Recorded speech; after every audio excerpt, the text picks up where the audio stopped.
어제 어떤 메시지를 들고 나올까? 이제 한동훈 위원장이 출마 선언에서 기억나는 건 딱 두 개였던 것 같아요. 저는 개인적으로 큰 틀에서 1번은 최상병 특검, 2번이 수평적 당정 관계. 이 두 개가 메인이 아니었나 싶은데 일단 기사 좀 띄워주세요. 이게 굉장히 논쟁적인 것 같아요. 이 최상병 특검 한동훈 위원장이 특검을 받는다는 아니잖아요. 엄밀하게 말하면 그건 아니죠. 민주당 특검을 받는다는 게 아니죠. 예.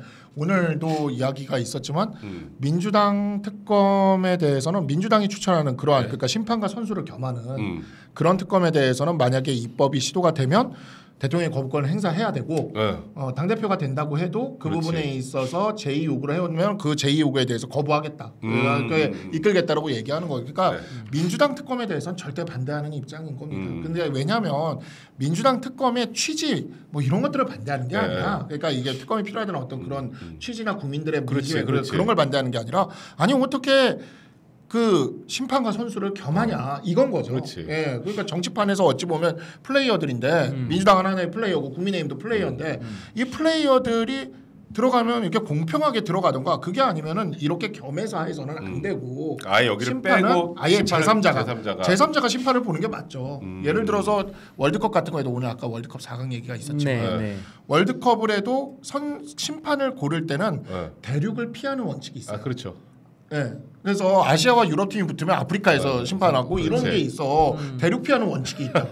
그러니까 그 원칙대로 가자는 거죠. 그러니까 이게 오늘 이후에 막 굉장히 많은 이제 국민의힘의 다른 후보들 입장에서는 뭐 귀를 의심했다.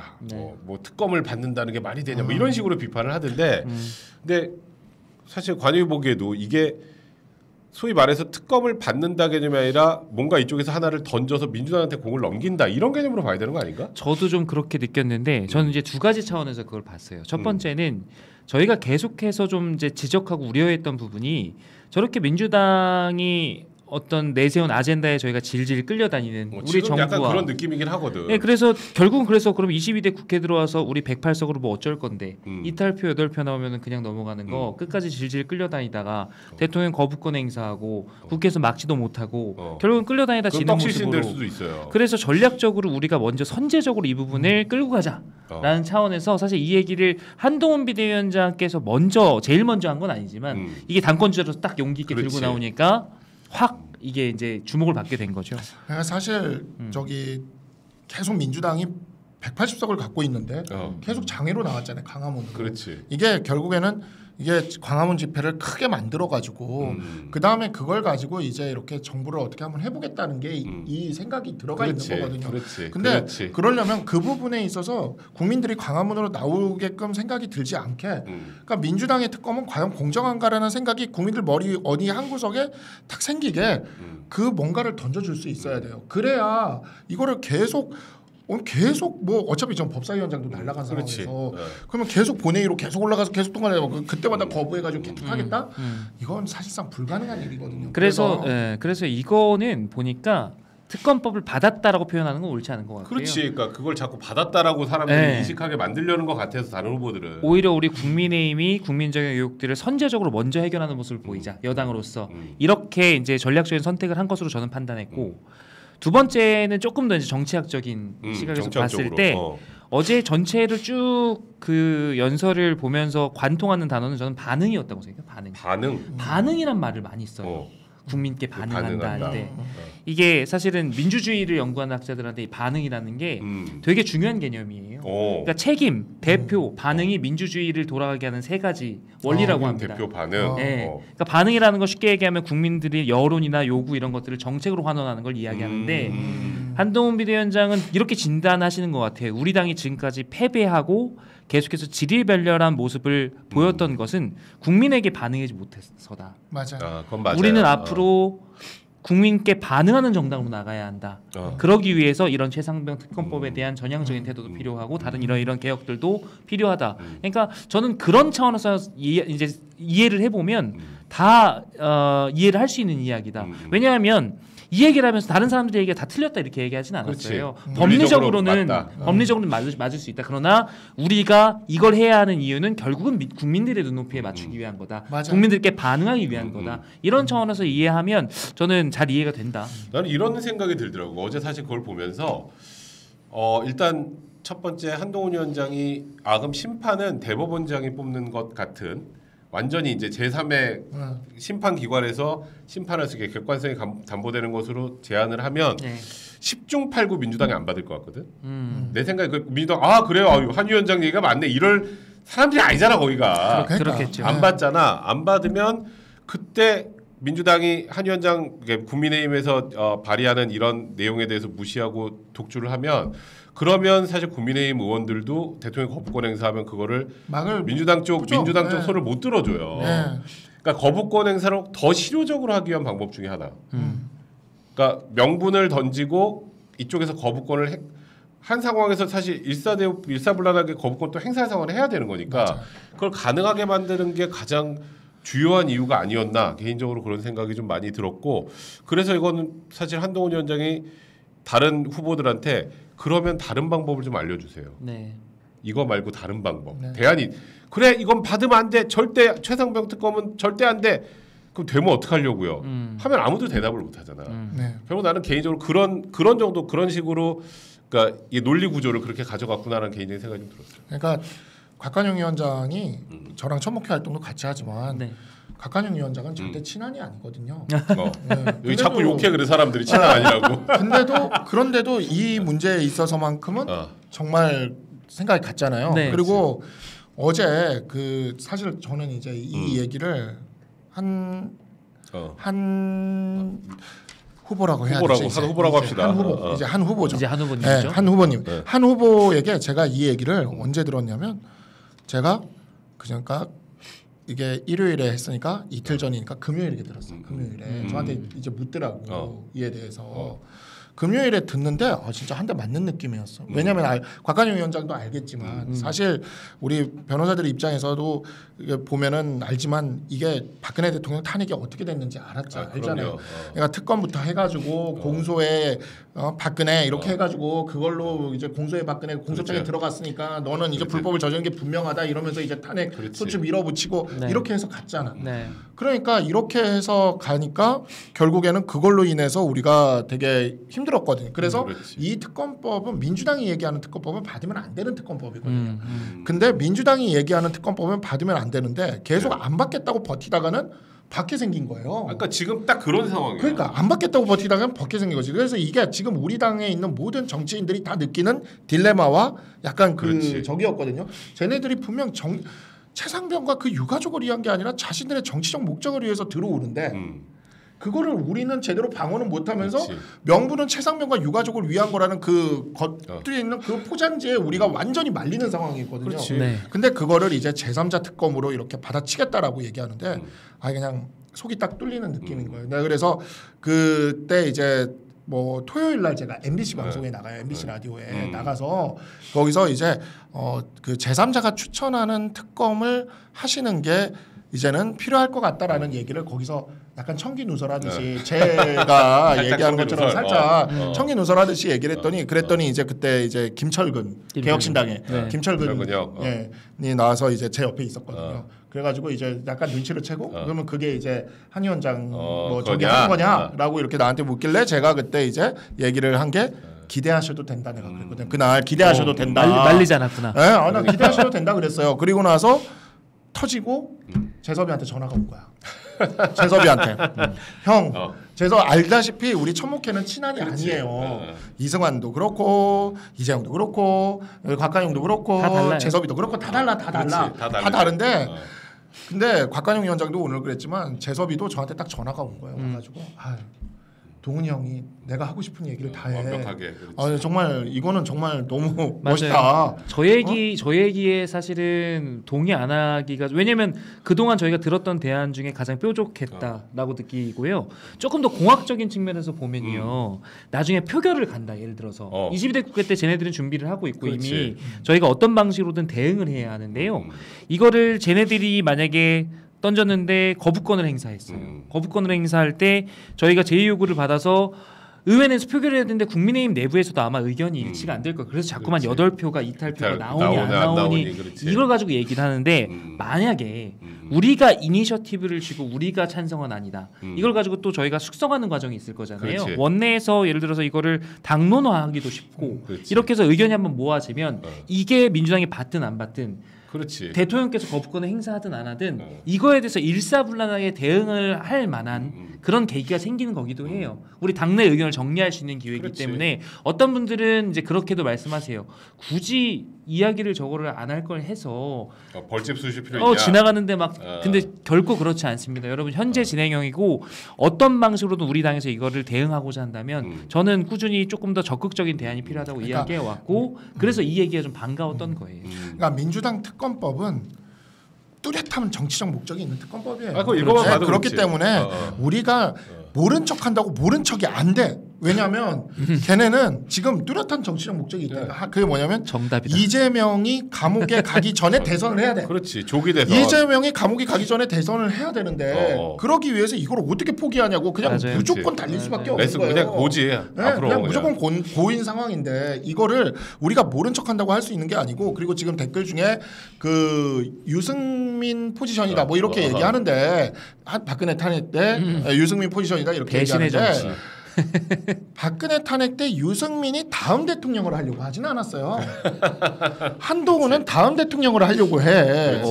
그게 큰 차이예요. 다음 대통령을 하려고 하는데 지금 윤석열 정부가 무너진 다음에 다음 대통령을 할 수 있겠냐고. 못하지. 그거는 절대 무너지면 안 되는 거예요. 절대. 정답. 네, 그렇기 때문에 지금 한동훈 후보죠 이제 내가 장관이 계속 헷갈리는데 또 한동훈 아무거나 후보가 붙여 장관 전 장관 뭐 전 비대위원장 뭐 한동훈 후보가 좌파고 뭐 대통령이 무너지기를 원하고 계속 이런 글을 달아요. 그런데 좌파고 대통령이 무너지기를 원하는 순간 대통령이 못 된다니까. 그렇지. 왜냐하면 좌파엔 이재명이 앉아 있고. 그렇지. 윤석열 대통령이 이재명 감옥 갈 때보다 일찍 내려와 버리면 이재명이 대통령 당선이에요 무조건. 피곤하죠. 무조건 당선이야 이재명 대통령 당선. 그렇지. 근데 어떻게 한동훈이 그걸 하냐고. 그 다음에 윤석열 대통령이 무너져도 역시 한동훈은 할 수가 없어요 대통령을. 그러면 지금 보면 결국 대통령이 되려고 하는 사람이기 때문에 그것도 우리 보수의 대통령이 되려고 하는 사람이기 때문에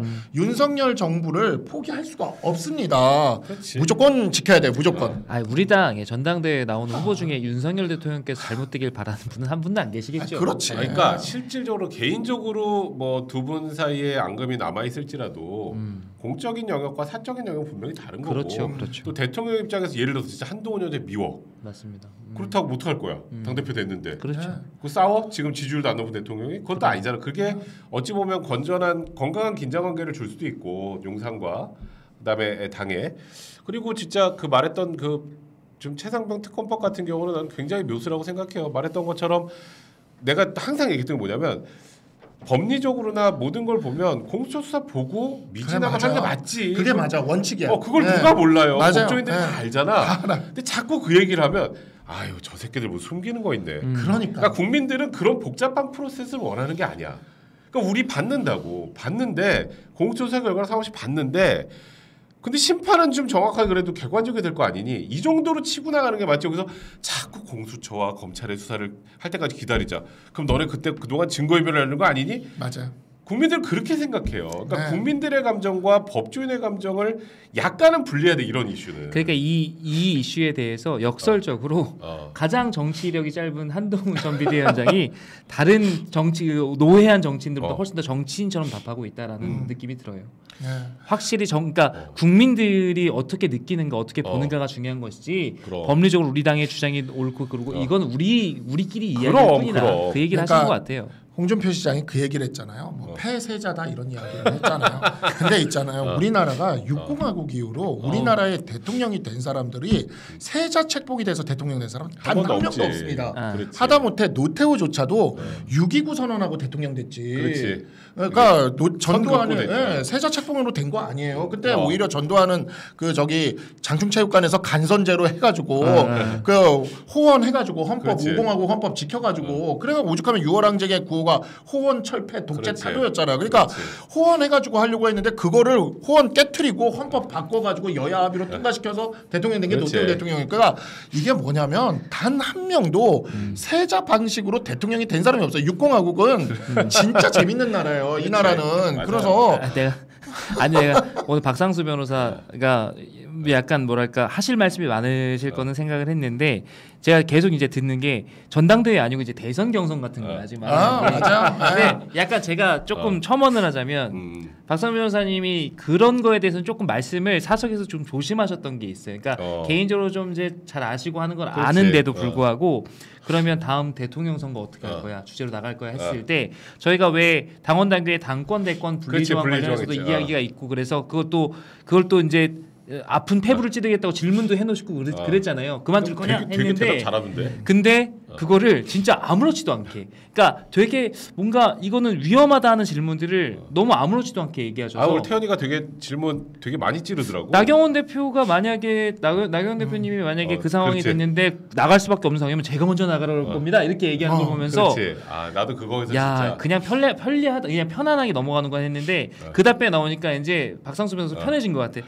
왜 대통령 하면 안 돼요? 하면 안 되는 이렇게 나와버리니까 오늘 좀 시원한 느낌이 들고.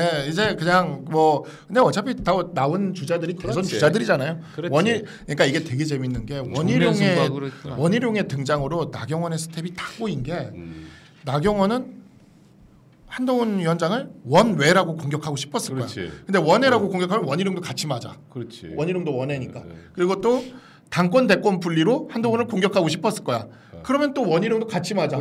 원희룡도 대권 주자니까. 그래서 이게 지금 보면은 결선 투표를 가기 위해서 만든 건지 안 만든 건지 모르겠지만 이걸로 인해서 오히려 지금 이쪽에서도 공격을 함부로 한동훈 위원장이 공격을 막 하기가 힘든 게 원희룡이랑 한동훈 위원장은 굉장히 많은 게 겹쳐요. 다 겹쳐 진짜.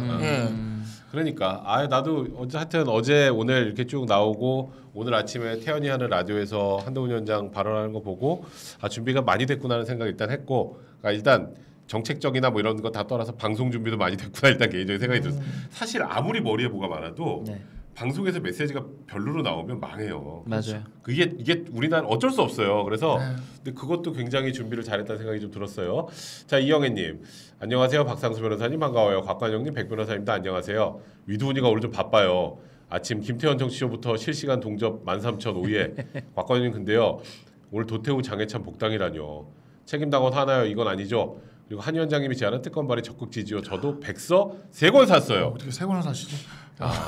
주변에 널리 알린 위두훈이에서는 지금 박상수 변호사가 거의 감사합니다. 거의 동일시되는 수준이기 때문에 정혜님 국힘 진짜 미쳤죠. 장해찬 도태우 복당이라뇨. 민주당이 김남국 복당은 더 충격입니다. 진짜 말려주세요 하셨는데 이걸 어떻게 생각해요? 아직 결정 안 된 것 같고요. 조금 논의 중인 거는 같아요. 근데 글쎄 이거는 사실은 여러 가지 그러니까 이게 지금 이렇게 치열한 국면이 아니면 오히려 조금 더 건강하게 저게 논쟁할 수 있을 텐데 그렇지 맞아 시점이 이래가지고 저희 당원분들께서 이건 좀 불쾌하게 생각할 수 있다라는 생각을 해요. 저도 개인적으로 장해찬 도태우 이 두 분 그러니까 두 분도 개인적으로 좀 억울한 점도 있을 거고 당원들이 보기에 야 좀 저거는 조금 더 우리가 받아들이기에는 좀 더 시간이 필요하지 이렇게 볼 수도 있는데 하필이면 왜 지금 던지냐. 그러니까 이게 아예 뭐 전당대회 끝나고도 아니고 지금 타이밍이 좀 그래요. 저는 이제 장해찬 노태우 뭐 곽관영 후보도 그렇지만 우리 다 선거 같이 뛰었잖아요. 그러니까 사실 마음이 복잡해요. 진짜 장해찬 도태우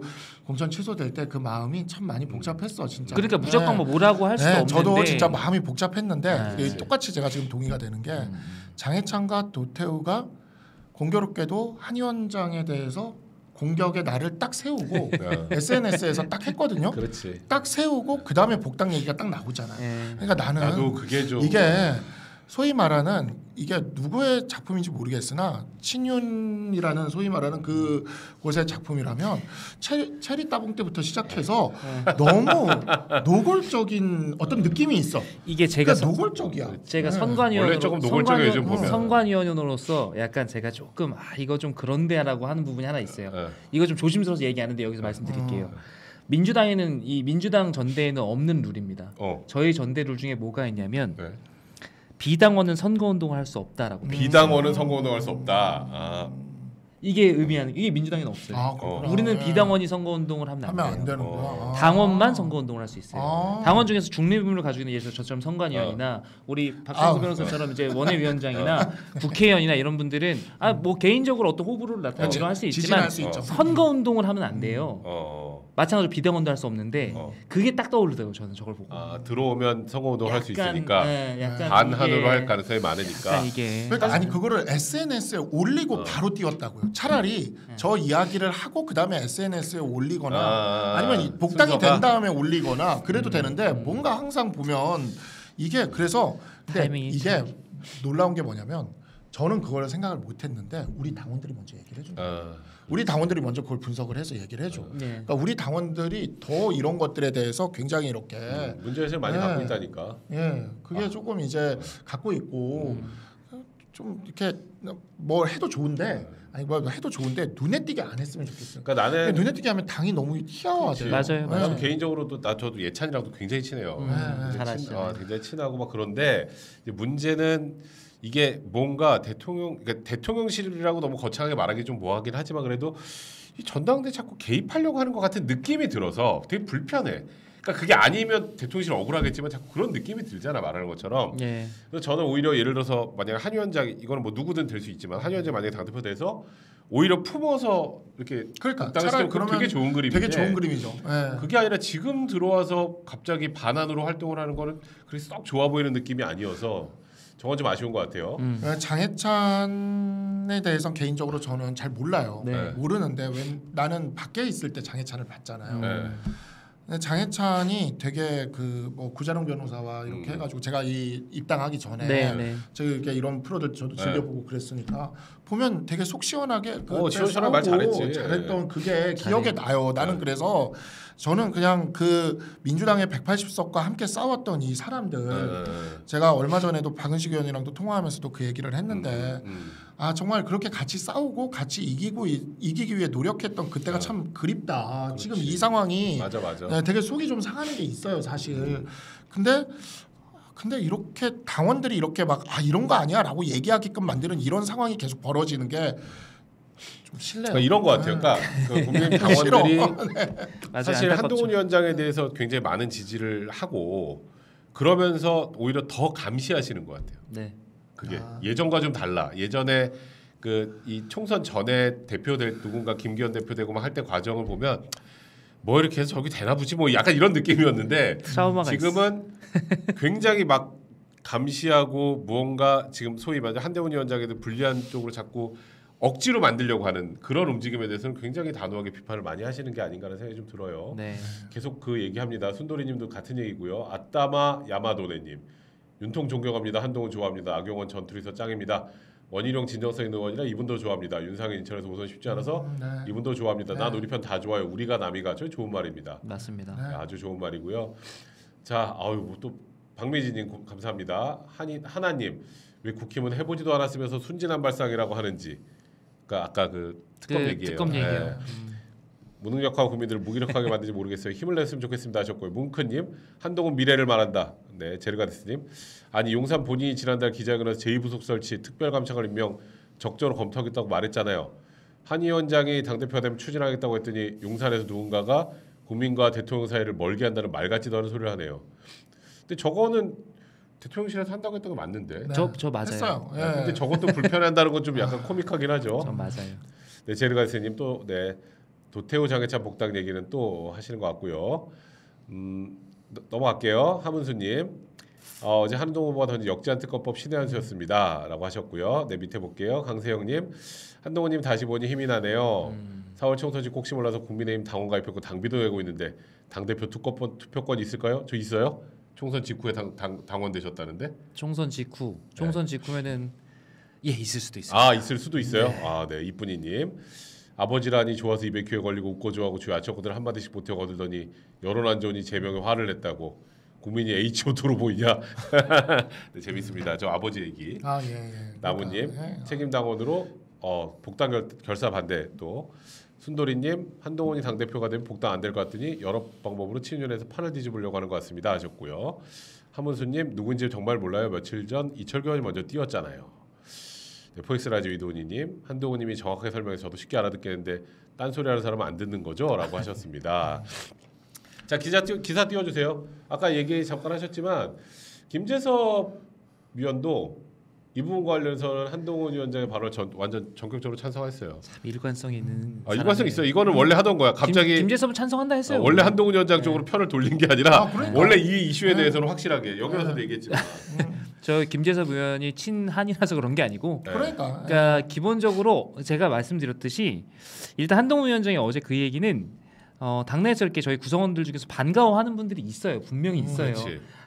저희가 그냥 저희끼리 야 이거 이렇게 해야 되는 거 아니야? 맞아. 이렇게 했던 얘기를 내 얘기를 자기 입처럼 얘기해 준 거예요. 맞아. 당권 주자가 한동훈 위원장이 입을 빌려서 그리고 이제 그러니까 저희가 약간 놀래기도 하면서 그래 그렇게만 될 수 있으면 그렇게 될 수 있을까 할 수 있을까 하는 생각도 들면서 여러 가지 생각을 들게 만든 거죠. 김재섭 의원 같은 경우는 굳이 이제 한동훈 위원장을 뭐 지지하거나 막 이런 이제 의사 표명을 했다기보다는 그렇지. 상식적인 이야기가 통하는 당이 됐으면 좋겠다라고 얘기하면서 한 번 더 이렇게 짚어줬고 아마 그래서 저는 저걸 계기로 해서 몇 분 정도가 더 이야기할 분들이 있을 것 같다는 생각이 그렇지. 들었어요. 뭐 안철수 의원도 살짝 동의하셨어요. 네. 그러니까 저 부분은 사실 뭐 저는 개인적으로 누가 당 대표가 되더라도 꼭 해야 되는 문제라고 개인적으로 생각을 했었는데 풀어야죠 어떤 방식으로. 근데 놀랍게도 다른 후보들 세 분이 전부 다 반대하는 것은 전 좀 당황스럽더라고. 대안이 없었어. 각을 세워야 되니까. 그러니까 다 같이 반대할 줄 알았나 봐요. 그렇게 생각했다가 여기서 갑자기 나오니까 근데 저도 사실은 약간 충격적인 했어요. 금요일에 제가 듣고는 순간 그래서 제가 이제 그 부분을 이렇게 물어봤어요. 그거는 그 잘못하면 되게 우리의 그 굉장히 비극적인 일로도 이어질 수 있는데 그러니까 그걸 막기 위한 거다. 그러면서 오히려 이걸 안 받고 이렇게 계속 버티다가 민주당이 원하는 대로 가게 되면 그게 더 비극적인 일로 이어질 수 있다. 그래서 이거를 선제적으로 하고 그러면서 그 민주당의 안에 대해서는 확실히 거부한다고 하고 이렇게 끌고 가는 게 맞다라고 얘기를 하는데 그게 맞거든요. 맞는 얘기를 해서 그래서 저도 그냥 근데 그래서 그 다음에 제가 한 이야기가 그거였어요. 그 다음에가 그러면 저거는 그 전통 지지층이나 아니면 분명히 민주당 거를 받았다라는 왜곡한 그 얘기들이 나올 텐데 그러니까 그거를 어떡할 거냐. 솔직히 지금 우리 전당대회라는 건 구조가 전통 당원들이 훨씬 많아요. TK 쪽에 전통 당원들이 훨씬 가장 많죠. 그 다음에 이제 우리는 가만히 있어도 어쨌든 지금 대세다 1등. 그렇지. 근데 이런 리스크를 테이킹하는 건 대세인 1등이 아니라 보통 언더독에 있는 다크호스들이 하는 일이지. 대세가 그렇게 가는 건 아니지 않느냐라고 얘기를 하는데 이제 한동훈 대표가 그 얘기를 하는 거예요. 국민을 보고 가야지. 당장의 그 정치적인 실익과 이익을 위해서 그런 판단을 할 수는 없는 것이다라고 얘기할 때 제가 그때 무슨 생각이 들었냐면 이 사람은 지금 3년 뒤를 보고 있구나. 계속 대선 얘기하는 거예요.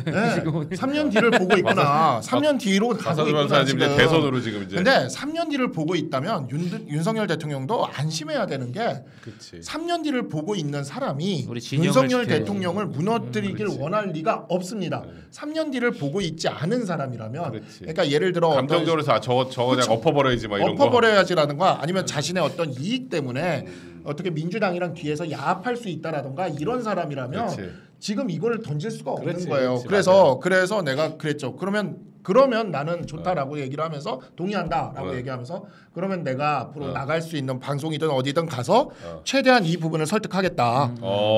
그래서 이제 사실 그 이슈를 안 다루길 바랬구나 맨 처음에는. 저는 사실 생각해보세요. 이게 최상병 특검 얘기를 아예 한동훈 위원장이 안 하길 우리도 다 정치가잖아. 어쨌든 선거에서 출마한 사람들이에요. 난 아니에요. 그렇지 맞아요. 정치가들이잖아. 선을 확실히 거. 그러니까 정치가들은 기본적으로 그 표를 계산하고 유권자 지형을 보고 그다음에 정치 공학적 사고를 안 할 수가 없어요. 그거를 해야 내가 당선될 수가 있는 거잖아.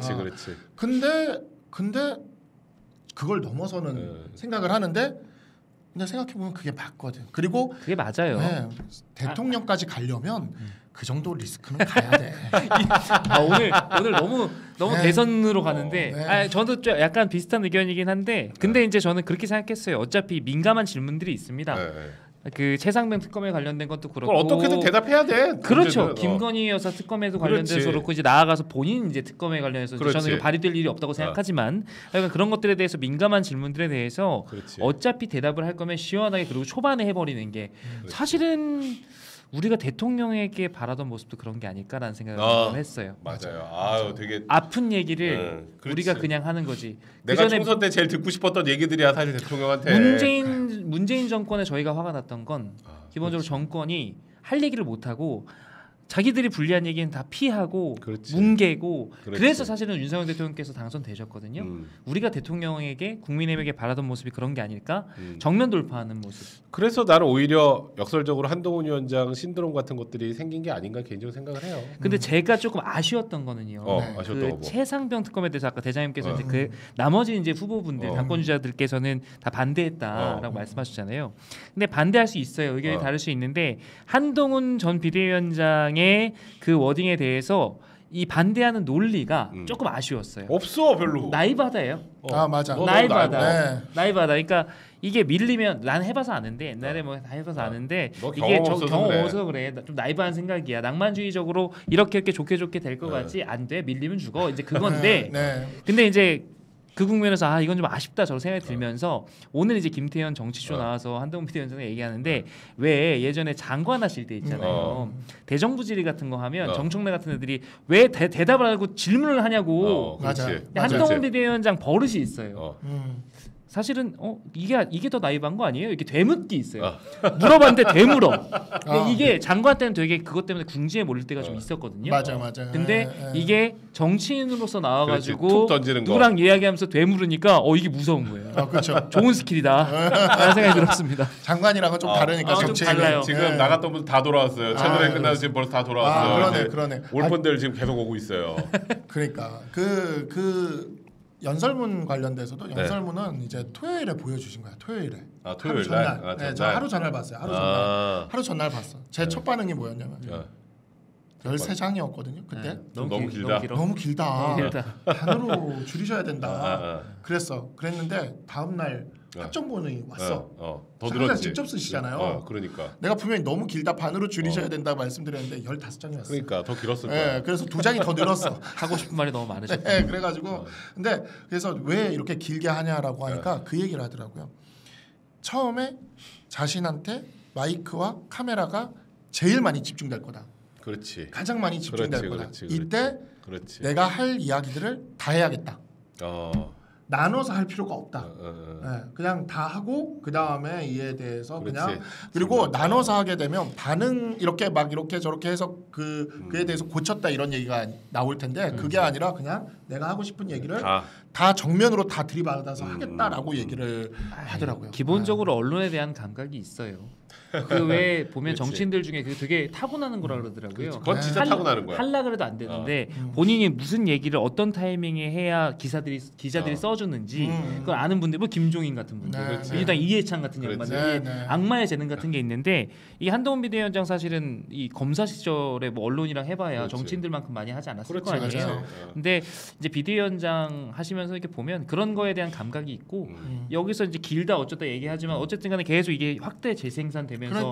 뭐 물고 씹든지 뭐 찬성을 하든지 얘기가 계속 되잖아요. 그러니까 이게 필요하다는 판단을 하신 게 아닌가. 나는 개인적으로 이번에 메시지 너무 훌륭했다고 개인적으로 생각하고 이거는 그냥 뭐 이게 혹시 자꾸 제가 뭐 개인적으로 뭐 한 위원장이랑 잘 알아요 그러면 너 친구니까 또 뭐 난 그거는 전혀 그래서 일부러 제 방송에서 사실 친소 관계를 밝힌 적도 없고 태연이가 친하다고만 맨날 그랬지. 근데 저도 개인적으로 이번에 그래서 많이 준비가 됐구나 하는 생각이 들어서 기분이 좋았고 이제 요거 좀 얘기 마지막으로 해볼게요. 그 전당대 그 출마 관련해서는 이제 계속 논란이 되는 게 수평적 당정 관계거든. 근데 이거를 아까 잠깐 언급을 했지만 결국 대통령 끌어내리려는 거구만. 수평이 무슨 수평이야? 당 우위해가지고 대통령실 망가뜨리려는 거 아니야? 이렇게 의심의 눈초리를 보내는 사람들이 많아요. 이건 어떻게 생각해요? 근데 제가 정말 그 박근혜 대통령 탄핵 때.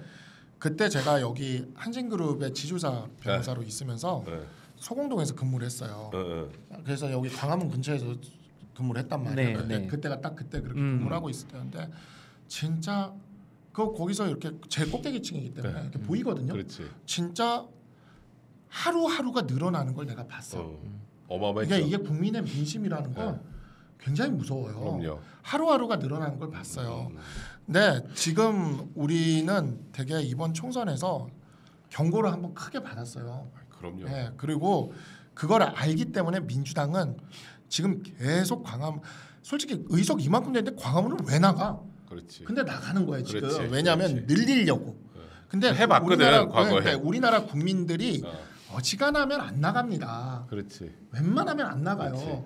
그래서 수평적 당정 관계가 유지되는 것 같고 그 안에서 내부에서 좀 다툼이 있더라도 이렇게 견제가 유지되는 것 같으면 안 나갑니다. 우리 천목회가 처음에 그 뭐 한동훈 위원장 뭐 출마할지 안 할지도 모르고 뭐 안 한다 그랬어. 처음에 뭐 이렇게 얘기도 없었어요. 근데 그때 처음에 그때 내가 이제 와서는 공개해가지고 4월 12일 1일부터 제가 그러면 위원장님과 계속 같이 가겠다 해서 그때부터 친한 선언을 해버렸지만 처음에는 나온다고 생각도 안 하고 있었기 때문에 당연히 안 나온다고 생각했어요. 그렇지. 그래서 이제 그때 우리 천목회 처음 회의할 때도 아마 알겠지만 제가 황우영 위원장 찾아갈 때 이재영, 이승환이랑 같이 찾아갈 때 집단지도 체제 들고 찾아갔거든요. 근데 우리가 왜 집단지도 체제를 들고 찾아갔냐? 그렇게 싸우는 모습을 보여줘야 차라리 국민들이 안 나온다니까. 바깥으로. 국민들은 지금 뭔가 이렇게 꽉 막혀 있다고 생각할 때 그때 나와요. 우리나라 국민들이 얼마나 독재를 싫어하냐면 한국 전쟁이 끝난 지 7년 만에 4.19를 한 국민들이에요. 독재를 너무 싫어해. 이 대한민국 국민들이. 그때 영국 가디언지가 뭐라 그랬냐면 이승만 대통령 그때 부정선거 마지막에 그 이기붕 있었을 때 그때 영국 가디언지에서 대한민국에서 민주주의가 꼽히는 걸 기다리는 거 쓰레기통에서 꼽히는 걸 기다리는 것 같다는 4.19 직전에 그 기사를 썼어요. 그리고 나서 4.19 빵 터지고 나니까 사죄 글을 쓴 거야. 대한민국은 민주주의를 할 만한 나라다라고 하면서 사죄 글을 쓴 거야. 우리나라는 그렇게 싫어하는 나라인데 지금 보면 민주당이 그 길을 걷고 있잖아. 아버지 영남남인 영남남인의 예법에 대한 영남남인의 예법. 정말 민주당이 딱 그 길을 걷고 있잖아. 이럴 때 우리가 조금 시끌시끌한 모습을 보여주면 국민들은 아무리 이재명이 나오라 그래도 안 나갑니다. 그러면 이 정권은 지켜진다고 봐요. 조금 우리끼리 시끄러운 게 낫죠. 차라리. 우리끼리 시끄러운 게 낫다. 그러니까 대통령실과 근데 이제 문제는 많은 분들이 일단은 한동훈 위원장과 윤석열 대통령 사이가 안 좋다고 다 느끼잖아 이제는. 그 정도는 다 느끼는 것 같아.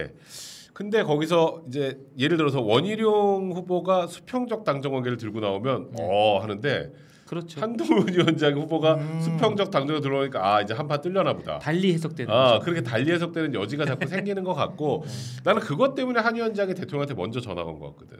그 모습 보여주기 위해서 우리는 공적으로는 아닙니다라는 걸 국민들한테 좀 알려주려고 한 게 아닌가. 근데 그 부분이 계속 어찌 보면 이번에도 지금 사실상 반윤 선언이라는 기사가 나오더라고. 그러니까 그렇게 계속 프레임을 잡더라고요. 근데 언론에서 그 얘기를 안 하면 친윤이 됩니까? 어차피 반윤인데 할 얘기는 하는 거죠. 그러니까 제가 계속해서 이야기를 하는 게 한동훈 위원장이 대통령이 되려면 윤석열 대통령을 지켜야 됩니다. 그냥 무조건이에요. 그거는 무조건이야. 대통령이 안 될 거면 상관없어. 대통령이 안 될 거면 한판 뜨는 건 상관없는데 뭐 한판 뜨던 말던 그러던 말던 상관없어. 형 진짜 편해졌구나. 대통령 관련해서 당권 내권 관련된 얘기가 분리 안 해도 되니까. 본인이 이제 저기 하셨으니까. 근데 되게 뭐랄까 그 대통령 예전에 박근혜 대통령 때 탄핵할 때 우리 당에서 그때 분열돼서 나갔던 분들은 그 다음을 잃는 걸 각오하고 나간 분들이에요. 그래서 그걸 알아서 제 지역구에 이학재 의원이 나갔다 왔잖아요. 그때 바른미래당 나갔다 왔거든요. 그래가지고 우리 지역구가 인천에서도 우리 당원들이 좀 많은 지역구인데 한 3,000명 되거든요. 우리가 수도권인데도 그러니까 많은 지역구인데도 당원들이 아직도 감정이 있어. 그때 나갔다 온 거에 대해서. 근데 그때 나갈 때는 다음은 문재인한테 넘겨준다는 거 각오하고 나간 거예요. 그 사람들. 그렇지. 그리고 나서 지금 들어와 있는 거죠. 다시. 그러면 지금 한동훈이 대통령을 안 지킨다? 그러면 다음 대통령을 이재명한테 넘겨주겠다는 걸 각오한다는 거거든. 그건 안 한다는 거지. 말이 안 되는 소리를 계속 하고 있으니까 제가 진짜 참. 그러니까 그게 공격 포인트가 됐어. 내가 지금 계속 물어보는 거예요. 아까. 그래 한판 뜨려고 그러는구나. 아유 최상병 특검도 받아. 이거 아주 그냥 무너뜨리려는구만. 이제 요게 어찌 보면 제가 별로 좋아하지 않는 그 보수 집단이 있어요. 그쪽의 논리로 자꾸 나오는데 그거 보고 자꾸 그렇구나라고 생각하시면 좀 안 될 것 같다. 근데 저는 차라리 이런 이슈에 관련된 논쟁은 조금 필요할 수 있겠다는 생각은 해요. 왜냐하면 저희가 여당인데 그렇지. 보통은 저희가 당정관계 얘기할 때요. 수직적이다, 수평적이다 이런 얘기는 사실은 최근에는 나온 얘기고 전통적으로 무슨 얘기냐면 당정관계가 유기적이냐, 그러니까 유기적 당정관계 따로 노느냐, 아니면 협력을 잘하느냐 이걸 가지고 이야기하는데 지금 수직 수평 얘기가 나오는 건 아무래도 이제 그간 이제 2년 동안의 여러 가지 그게 많이 보였으니까 그런 것들을 느꼈잖아. 너무 많이 비판받았기 때문에 거기에 대한 이제 자성의 목소리로서 나오는 것인데. 그러니까 다 솔직히 까놓고 얘기하자고요. 한동훈 비대위원장이랑 대통령이랑 이제 사이가 예전만치 못하고 좀 불편할 수 있고 만약에 한동훈 비대위원장이 당권을 잡으면 그 다음에 당정 관계가 좀 삐걱삐걱 될 수도 있겠다라는 걱정을 하시는 분들이 많잖아요. 여당으로서 이건 저는 할 수 있는 이야기라고 생각합니다. 그래서 이런 거 가지고 이게 앞으로 어떻게 풀어가실 거예요? 여기에 대해서는 좀 수평적 당정관계가 뭐예요? 뭐 이런 식의 질문하는 거 저는 이것까지는 오케이.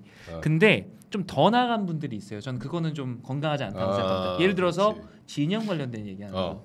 그렇지 뭐 좌파냐 강남 좌파다. 전 이건 좀 너무 같다. 아니 그런 사람들 많아. 나 그게 너무 불편하더라고. 아니 오늘도 댓글에 보니까 여러 가지 이제 재밌는 이야기들도 많이 하고 지금 저희 이제 뭐 비슷한 이야기들도 있는데 계속해서 이제 좌파 관련된 이야기들. 그게 몇몇 보수 이상한 유튜버에서 자꾸 뭐 강남 좌파네 뭐 좌파라 김경률 여기 이철규 의원이 한 거잖아 사실. 문제는 이제 지금은 밖에서 얘기하는데 그것도 아니지만 후보들끼리 만약에 그런 식의 논의가 왔다 갔다 하면 그건 안 할 거야. 그건 좀 위험하다. 난 생각입니다. 미리 말씀드리죠. 그러니까요. 자 우리 댓글 좀 볼게요. 제르가디스님 오늘 채널의 뉴스탑 10에 7개월 만에 구자룡 변호사님 오셨는데 말씀 들어보니까 우리 편인 것 같아서 든든합니다. 저기도 뭐 한 위원장이 뭐 영입한 거나 마찬가지 아닌가? 아주 신임하는 그치 분이죠. 신임하는 분이죠. 그러니까 같은 편이라고 저는 같은 편 다른 편 이런 얘기는 안 하고 우리 편. 저희 국민의힘은 다 같은 편입니다. 이영애님 채널A 지금 끝났어요. 저희 돌아왔어요. 완전 멋지게 잘하심요. 복당 관련 질문도 있는데 우리 한동훈 후보님은 당원당규 맞추는 기준에 따르면 될 것 같다 하셨어요. 이철규 조정을 비롯해 찐윤들 전대 끝날 때까지 무인도에라도 대통령실을 왜 자꾸 익명으로 흘리는지 네 넘어가겠습니다. 신정혜님 계좌 후원 동참합니다. 너무 감사합니다. 자 오늘부터 우리 한동훈 후보님 국민의힘 당대표 당선을 위해 열렬 응원합니다. 진짜 팬이 많으신 것 같아요. 그러니까요. 그라제니님 윤통임기 3년 남았는데 건드리면 가만 안 둔다. 남자는 의리여 의리 그래야 오래 가는겨.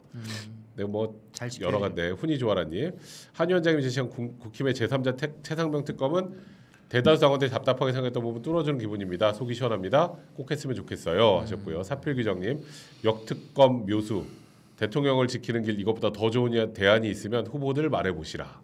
저 얘기 많이 하시네요. 네, 퍼스트님 한윤 갈등 계속되면 두 분만 아니라 보수 공멸합니다.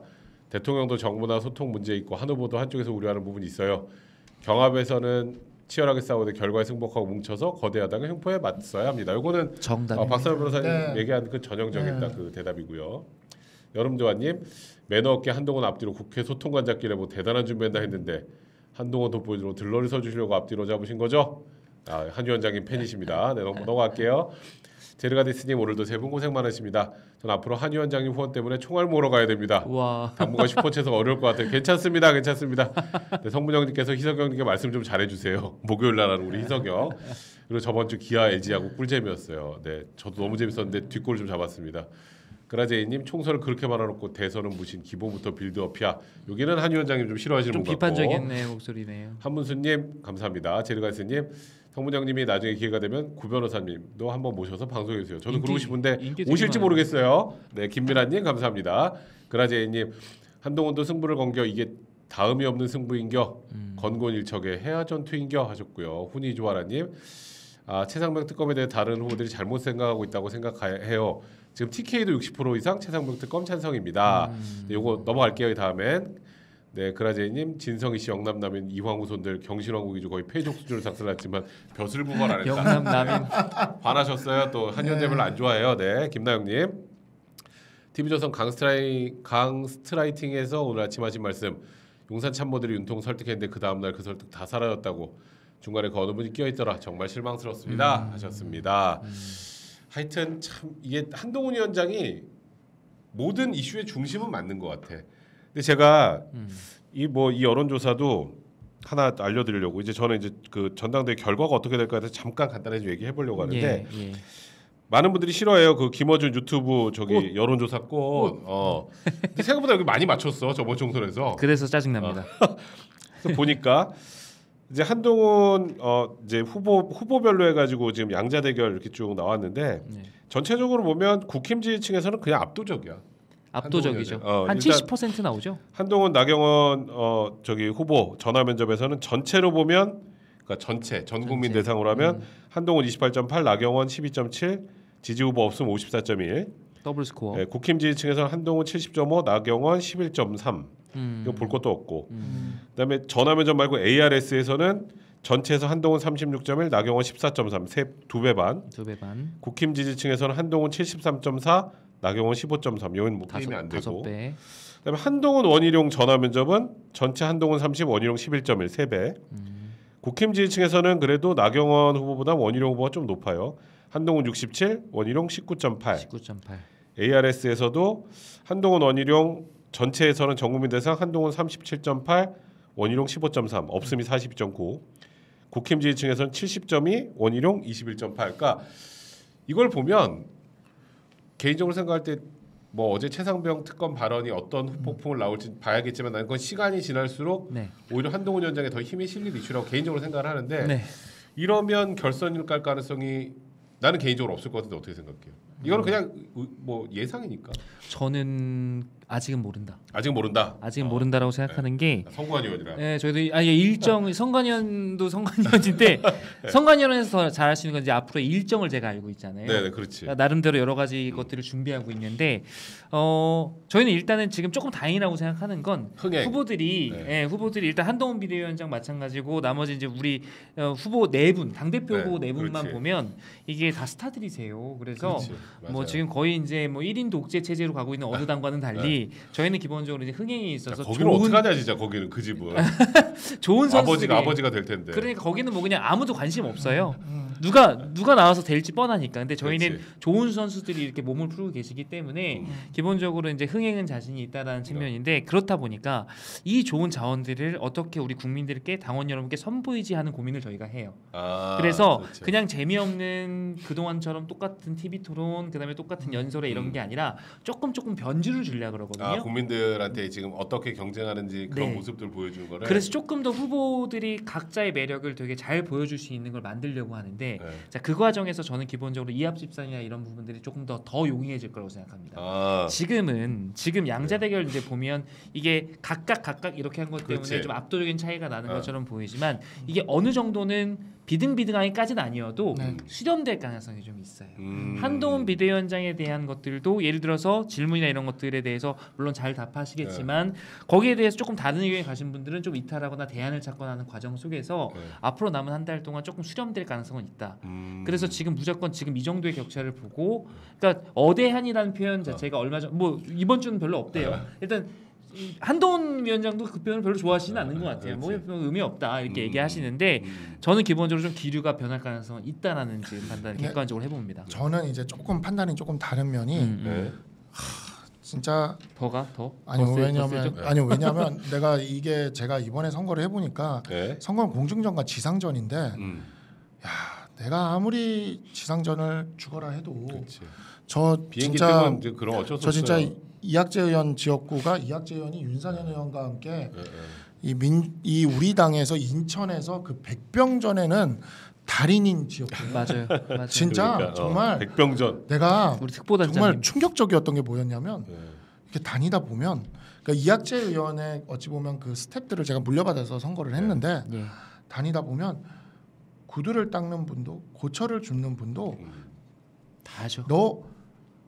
우리 학재영 뒤에 온 사람인가? 이렇게 얘기를 하는 거야. 야. 그 정도로 진짜 백병전에서는 압도적이신 분이야. 내가 그래서 내가 이 지역구에서 당선이 되더라도 이만큼 할 수 있을까? 반이라도 할 수 있을까? 라는 생각이 들 정도로 정말 백병전에서 압도적인 분이고 그분들이 저를 트레이닝을 시켰기 때문에 그렇지. 거의 트레이너였어요. 그래서 지역구 훑고 다니면서 정말 저인망 지역구의 저인망 선거의 끝판을 봤어 나는. 진짜 힘들게 하셨다고 들었어요. 진짜 정말 너무 그만 좀 하라고 근데, 그렇게 불렸다며. 네. 참모들이 엄청 불렸다 그러고. 네, 정말 진짜 와 정말 나는 나중에는 막 와 이렇게까지 이게 선거구나 하는 생각이 드는 군대를 2번 간 느낌 있잖아요. 그렇지. 그렇게 선거를 하는데 그래도 2월 달에는 참 분위기가 좋아서 이게 힘도 나고 그랬어요. 그래서 막 이렇게 길 가다가도 파이팅 외치는 사람들도 있고 좋았는데 신나지. 3월 달에 갑자기 공습이 몇번 쫙 떨어지고 나니까 이게 소총 들고 싸우는 건 아무 의미가 없는 거야.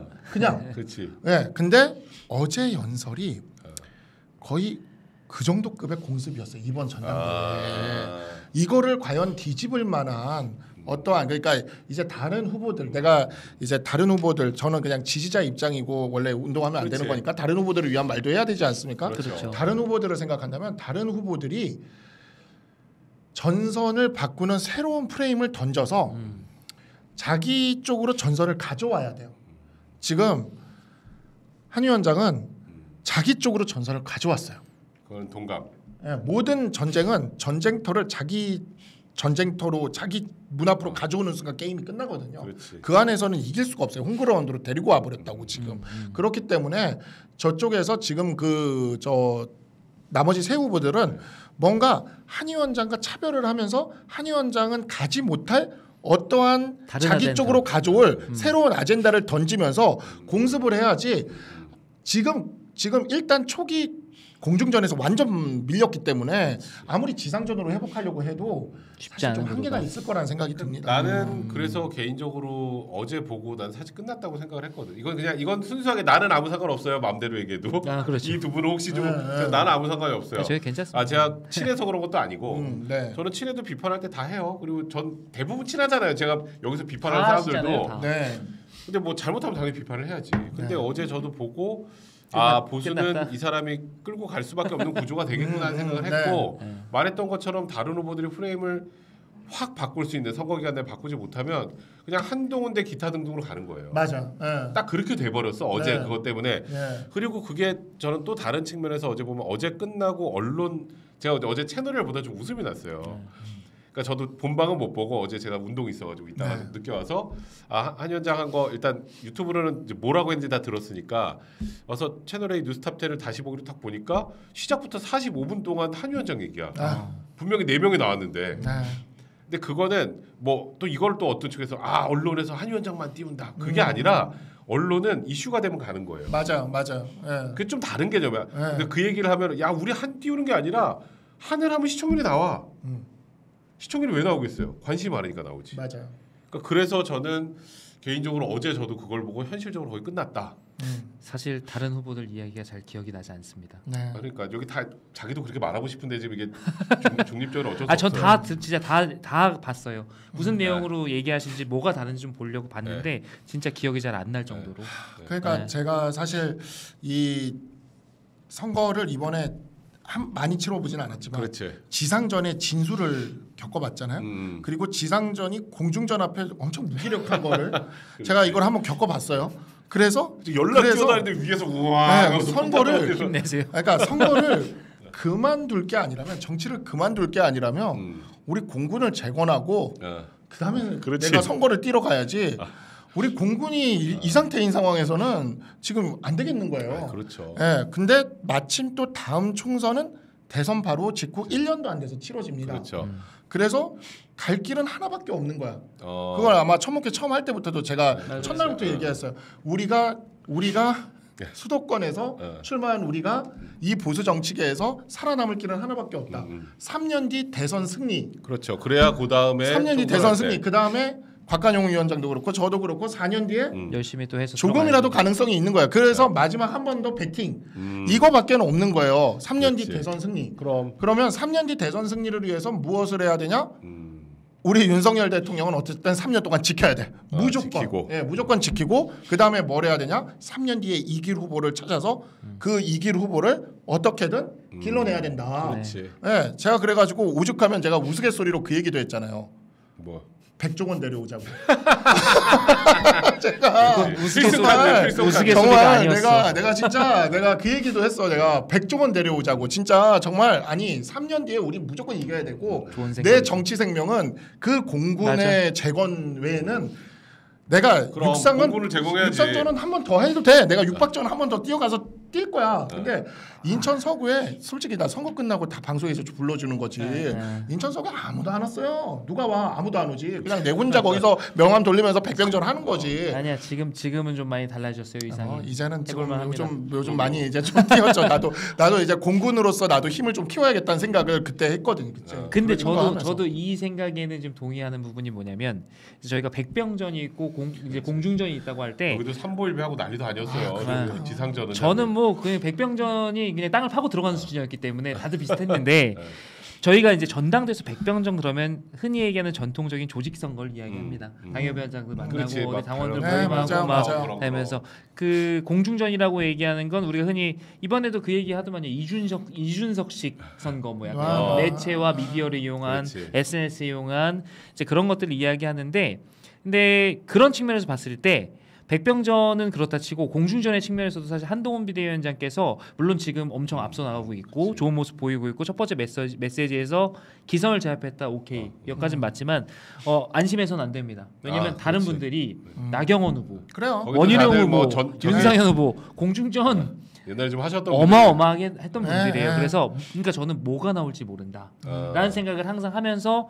사실은 팝콘을 사서 이제 보고 있는데 팝콘각 허니 팝콘을 사서 보고 있는데 문제는 이제 그런 거죠. 뭐가 나와도 좋은데 아까 전에 얘기했던 것처럼 뭐 네거티브 있어, 좌파냐 뭐냐 이딴 거 안 좋은 거, 그러니까 건강하지 않은 거 이런 것들이 누구한테서 나오면 이제 그건 좀 걱정되는 상황이기 때문에 선관위에서 잘 관리하겠다. 저는 개인적으로 생각할 때 이번에 나온 후보들 정도 수준의 분들은 그런 방식의 네거티브는 그러니까 검증이 돼 있죠. 하면 안 돼요. 하면 안 되고 그러니까 어느 정도 비판은 하겠지만 이게 뭐야 이런 것들은 건강하게 비전을 가지고 진짜 공중전의 진수를 보여줬으면 좋겠어요. 정말 좋은 생각이에요. 정말 그래서 그 공중전의 진수를 보여줘서 우리 당에 왜냐면 어차피 8월에 이재명 추대식하면서 거기는 진짜 아버지 이재명 하면서 이런 거 있을 거거든. 대관식 하면서 그럴 거기 때문에 우리는 진짜 정말 제대로 된 세련된 그 공중전의 진수를 한번 보여줬으면 좋겠고 그렇게 해서 우리 같은 젊은 세대 우리 후속 세대예요. 정치 후속 세대. 그렇죠. 솔직히 우리가 뭐 다음번에 대선을 나가겠어 뭘 하겠어요. 그냥 우리는 정치 후속 세대라고. 우리는 일단 들어가야 돼 지금. 근데 이 선배님들이 진짜 멋있는 모습을 보여줘서 길을 열어줘야 돼요 지금. 그래서 나는 지금 되게 그 멋진 싸움을 했으면 좋겠고 이게 그 뭐 어찌 하다 보니 제가 또 하다 보니까 저는 이제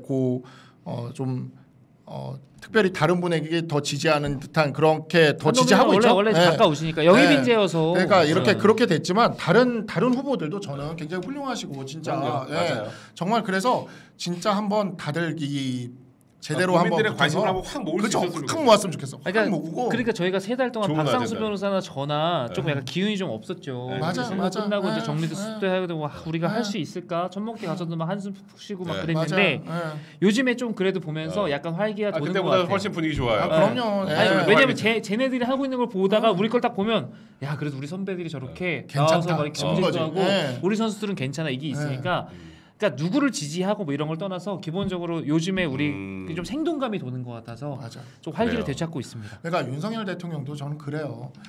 다음에 우리 정권이 이어져야죠. 그럼 윤석열 대통령을 위해서도 그러니까 본인이 지키는 것도 지키는 거지만 다음에 우리 정권이 이어져야 돼요. 그렇죠. 그러면 지금 당장의 어떤 그런 것보다는 다음에 우리 정권이 이어질 후계자를 길러낸다라는 생각으로 여기는 뭐 해주셨으면 좋겠어. 대선으로. 왜냐하면 저는 좋아. 이게 모든 정치인들은 저는 이거는 솔직하게 얘기하고 싶어요. 모든 정치인들은 나의 다 대통령 꿈 아니에요? 일단은 저는 다음 선거를 이겨야지.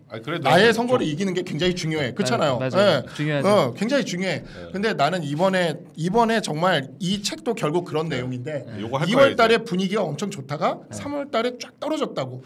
근데 왜 떨어졌을까를 내가 이걸 가지고 몇 달을 고민을 했어. 근데 결국 공중전에서 패배한 것밖에는 답이 없어요. 우리 이번에 백병전 수도권에서 당장 봐요. 내가 뭐 그 후보를 그 의원을 뭐라 하긴 싫지만 우리는 서구병에 인천시에서 정무부시장을 하던 이행수 후보가 출마를 했어. 인천시에서 정말 유명하게 활동했던 분이야. 근데 서구병에 그 이재명의 비서를 하던 30대의 후보가 갑자기 나타났어.